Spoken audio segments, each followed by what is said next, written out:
ఓం నారాయణ ఆది నారాయణ. ఓం నారాయణ ఆది నారాయణ ఛానల్ను ఆదరిస్తున్న గురు బంధువులకు స్వాగతం, సుస్వాగతం.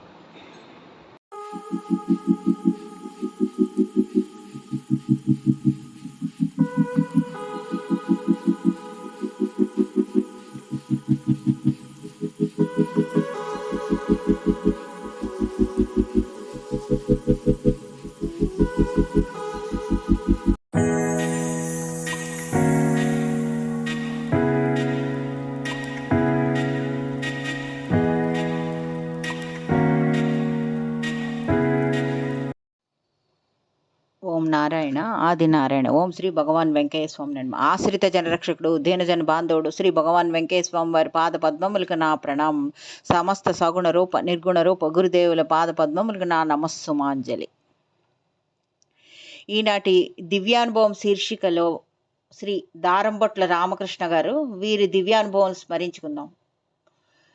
వీరు టీసీఎస్లో వర్క్ చేస్తారు. వీరు మర్రెపల్లె వాస్తవ్యులు. వీరి తల్లిదండ్రులు ఇద్దరు టీచర్లే. ఈ రామకృష్ణ గారు వారి చిన్నతనం నుంచి కూడా స్వామివారిని దర్శించుకునేవారు. స్వామివారి పరిచయం వీరికి చిన్నప్పుడే కలిగింది. స్వామివారి దర్శనం ఎలా అంటే, వీరి తల్లితో పాటు స్కూల్కి వెళ్తూ ఉండేవారు. వీరి తల్లి వర్క్ చేసే స్కూలు ఆవరణలో స్వామివారు అగ్నిగుండం వేస్తూ ఉండేవారు. ఆ విధంగా వీరికి స్వామివారితో పరిచయం భాగ్యం కలిగింది. దర్శన భాగ్యం, స్వామివారి దర్శన భాగ్యం వీరికి కలిగింది.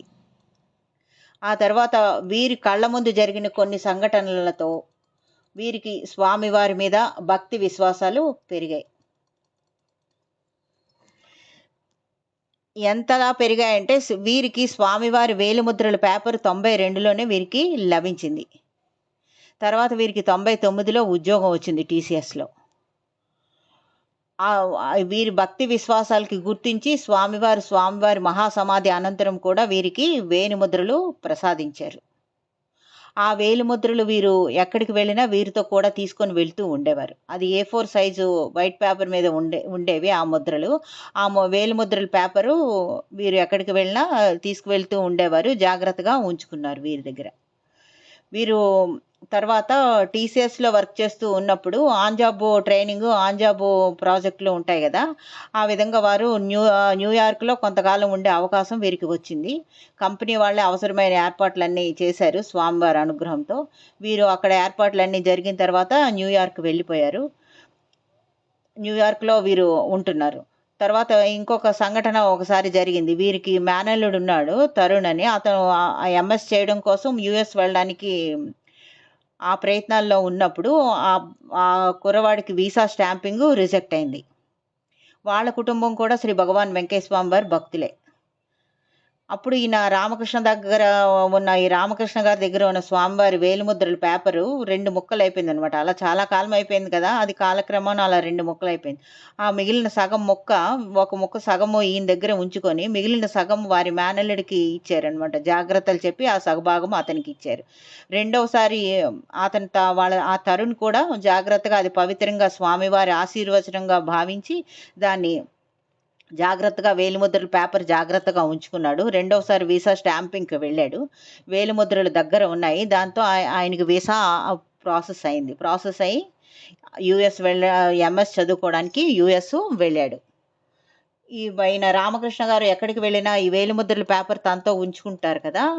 అమెరికా వెళ్ళేటప్పుడు ఈయన గొలగమూడిలో చిన్న విగ్రహం కొనుక్కొని స్వామివారి మహాసమాధికి తాకించి దాన్ని తనతో తీసుకొని వెళ్ళారనమాట. ఆ విగ్రహము వీరు కారులో ఉంచుకుంటారు ఎప్పుడు. ఒకరోజు వీరు ఆఫీస్కి బయలుదేరుతూ ఉన్నప్పుడు కారు స్టార్ట్ చేయగానే డాష్ బోర్డు మీద ఉన్న స్వామివారి విగ్రహం కారు స్టార్ట్ చేయగానే కింద పడింది. దాంతో వీరికి భయం వేసింది. అంటే స్వామివారు ఏదో సూచన చేస్తున్నారు, ఏదో జరగబోతుంది అని అనుకున్నారు. స్వామివారి విగ్రహం కళ్ళకు అద్దుకొని లోపల పెట్టుకున్నారు. ఆఫీస్కి వెళ్ళారు. ఆఫీస్కి వెళ్ళిన తర్వాత సిస్టమ్ ఓపెన్ చేస్తే వీసా ఈయనకి మెయిల్ చూసుకున్నారు. మెయిల్ చూసుకుంటే వీసా రెన్యువల్ రిజెక్ట్ అయిందని మెయిల్ వచ్చింది వీరికి. అప్పుడు స్వామివారిని ప్రార్థించుకున్నారు.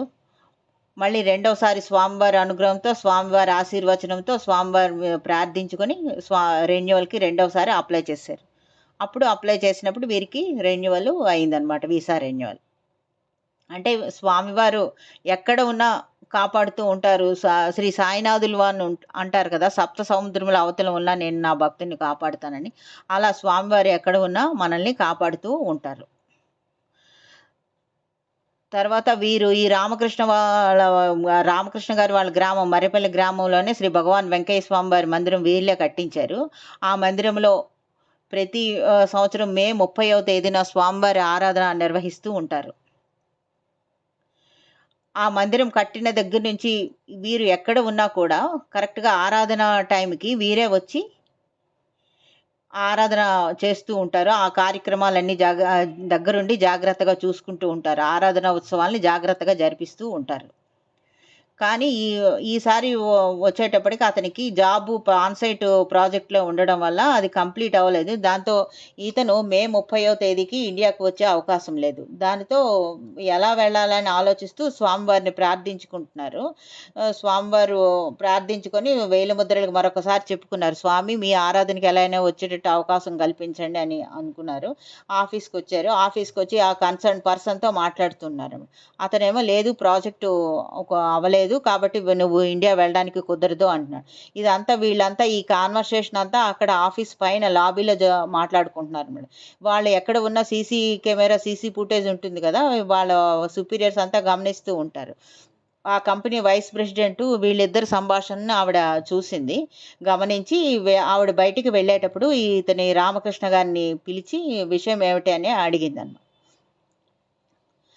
అప్పుడు రామకృష్ణ గారు ఈ పరిస్థితి వివరించారు. మే 30వ తేదీకి నేను వెళ్ళాలి. స్వామివారి ఆరాధన ఉంది. వెళ్ళాలి. పర్మిషన్ కావాలి అని ఆవిడని అడిగారు. దాంతో పర్మిషన్ ఇచ్చేది ఆవిడే కావడంతో అతనికి ఉన్న క్లయింట్ పార్ట్నర్‌తో చెప్పింది. ఇతనికి వెళ్ళడానికి ఏర్పాట్లు చేయండి. ఇతను ఇండియా వెళ్తారు అని ఆవిడ పర్మిషన్ ఇచ్చింది. ఈయన రామకృష్ణ గారితో చెప్పింది, నీవేం వర్రీ అవ్వద్దు. నీ మొహంలో ఎక్స్‌ప్రెషన్ నేను గమనించాను. నువ్వు నమ్ముకున్న దేవుని మీద నీకున్న ప్రేమను నేను గౌరవిస్తాను. నువ్వు వెళ్ళి ఆ కార్యక్రమం పూర్తి అయిన తర్వాత వెంటనే బయలుదేరి వచ్చేయని ఆవిడ చెప్పింది. మామూలుగా అయితే ఆవిడ బాగా స్ట్రిక్ట్ పర్సనాలిటీ అనమాట. ఆఫీస్ వ్యవహారాల్లో చాలా కఠినంగా ఉంటారు. అమెరికా సిటిజన్స్ కూడా ఆమెతో మాట్లాడడానికి భయపడుతూ ఉంటారు. అలాంటిదే స్వామివారు ఆమె చేత పర్మిషను ఇప్పించారనమాట. అమెరికా ఆ విధంగా శ్రీ భగవాన్ వెంకయ్య స్వామి వారి అనుగ్రహంతో అమెరికా నుంచి ఆరాధనకు వచ్చి సంతృప్తిగా ఆరాధన ఉత్సవాలన్నీ నిర్వహించి అతను తిరిగి అమెరికా వెళ్ళిపోయారు. అంటే స్వామివారు మన విశ్వాసంతో ఆరాధిస్తే ఎక్కడ ఉన్నా స్వామివారు మన మొర ఆలకిస్తారు అని ఈ లీల వల్ల మనకి తెలుస్తుంది. ఓం నారాయణ ఆది నారాయణ.